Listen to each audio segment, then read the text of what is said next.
One clarification before the script: your message asks for 2200 to 2400 words in the title line but also says adjust all the content in 1400 words further down. These conflict. I've gone with 2200 to 2400 words, since that's the number tied to the title itself. Let me know if you actually wanted the 1400 word cut instead. I also fact-checked the flagged items against current reporting. Two things in the outline needed correction rather than verbatim use. The Wolf quote must have started developing that 6 months earlier doesn't appear in any verified source, so I've left it out rather than fabricate it. And the power unit deficit figure should be over 4 off the benchmark, not 6 to 8, which is what actually qualifies Ferrari for the maximum 2 development tokens. Everything else checked out, including the exact quotes below. Ferrari has brought some kind of upgrade to nearly every race weekend this season, while rival teams are far more selective about when they spend their development budget. That pattern alone was enough to draw public attention from Mercedes team principal Toto Wolff, who raised the question of how Ferrari was affording it, and whether the spending was even legal under Formula One's financial rules. The spark came at the Austrian Grand Prix, where Wolff told reporters, "We're a little bit surprised that Ferrari can throw these huge updates at the car in the way they do." He went further after the race, telling F1 TV, "Ferrari have been throwing things at their car massively. I guess they will be running out of cost cap soon, because we couldn't do it, because we simply haven't got the margin financially." Wolff's comment wasn't a direct accusation, but in Formula One's political language it didn't need to be. Fred Vasseur responded at Silverstone, and did not hold back. "I found it quite ironic coming from Toto and Mercedes," Vasseur said. "When Red Bull is developing or when Mercedes is developing, they are genius. When we are developing, we are cheating. I think you have to calm down with this." Vasseur added that Ferrari had not brought more parts than Red Bull or any other team, and questioned whether Wolff's remarks were a joke or a deliberate insinuation of cheating. The numbers behind the story come from the FIA's own declared upgrades documents, which every team must file ahead of each race weekend. This year, Ferrari has declared 32 individual upgrades, including major packages in Miami and Barcelona, while Mercedes has brought just 17, headlined by one major package in Montreal. Ferrari's Miami weekend alone accounted for 11 separate changes, more than any other team brought that weekend. Wolff summarized the contrast bluntly: "The only ones who aren't slowing down is Ferrari. I mean, between McLaren, Red Bull, and ourselves, you can see we had one big one that we introduced in Montreal. We have small parts that come in between." Understanding why this matters requires understanding what the cost cap actually is.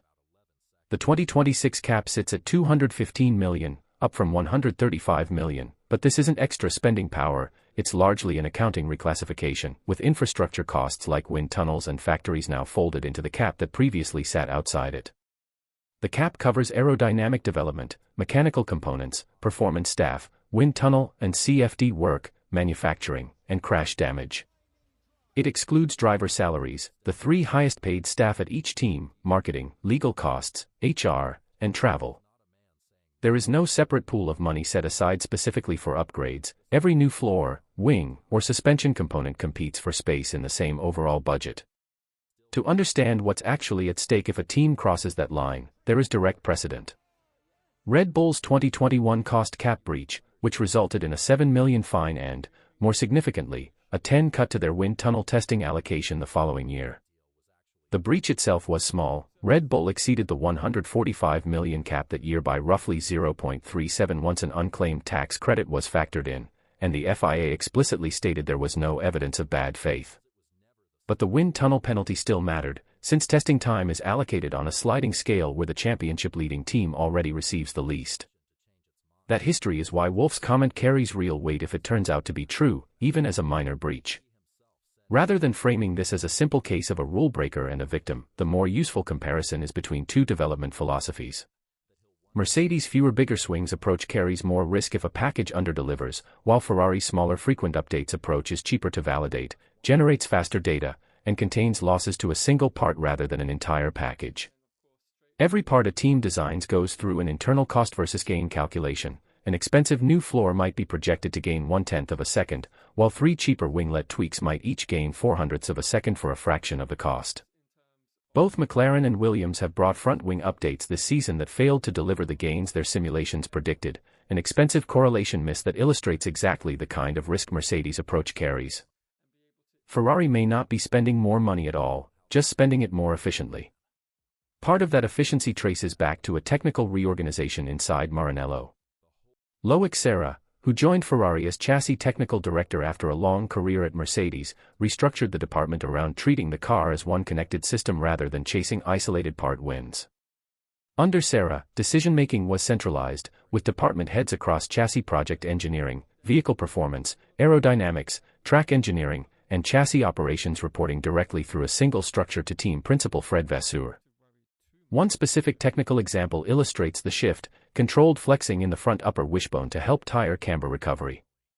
The broader argument is that tighter correlation between simulator predictions and track results means fewer wasted parts and more performance gain per dollar spent.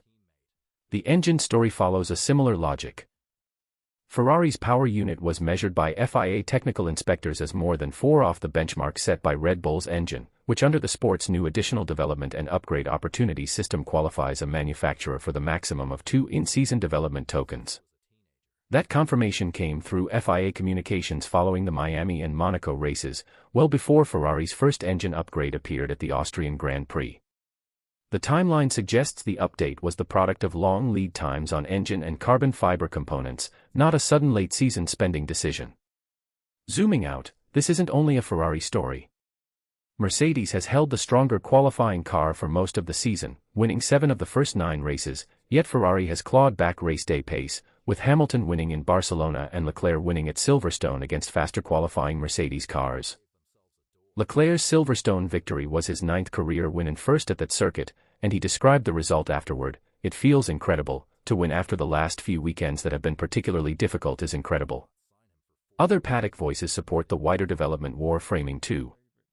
McLaren team principal Andrea Stella said, "I think what we see in 2026 is a Formula One operating at a level that has never been the case before," and separately noted his own team was running roughly 2 months behind its closest rivals in development terms. Crucially, no FIA aerodynamic declaration or cost cap filing has produced evidence that Ferrari has breached the cap. Ferrari's declared upgrade rate this season is comparable to teams like Red Bull, and even to squads that effectively rebuilt their cars from scratch under the new regulations. There is also a genuine flaw in the declaration system itself. There's no standardized way of classifying changes, so raw upgrade counts don't reliably reflect real spending or performance gain. Vasseur made this point directly when asked whether the upgrade sheet might be misleading people about the scale of Ferrari's development. "The FIA is asking us to declare what we are changing as a shape on parts, but not the details, and we're doing it for you to give you something to write or to say." Ferrari's own explanation for its pace centers on more efficient manufacturing, lower redesign costs, fewer abandoned concepts, stronger correlation between simulation and track data, and reuse of existing tooling, all of which reduce the cost of bringing a given part without increasing overall spend. There is also a political dimension that exists independently of whether Ferrari is technically compliant.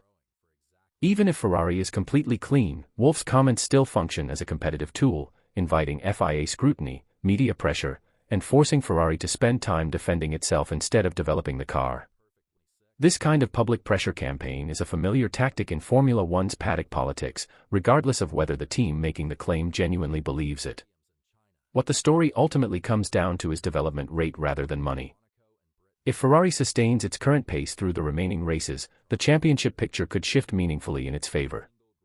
If the budget cap eventually forces a slowdown in the second half of the season, Wolff's prediction will be validated after the fact. Mercedes may not fear Ferrari cheating, they may fear Ferrari has actually solved the hardest problem every team faces under a fixed cost cap.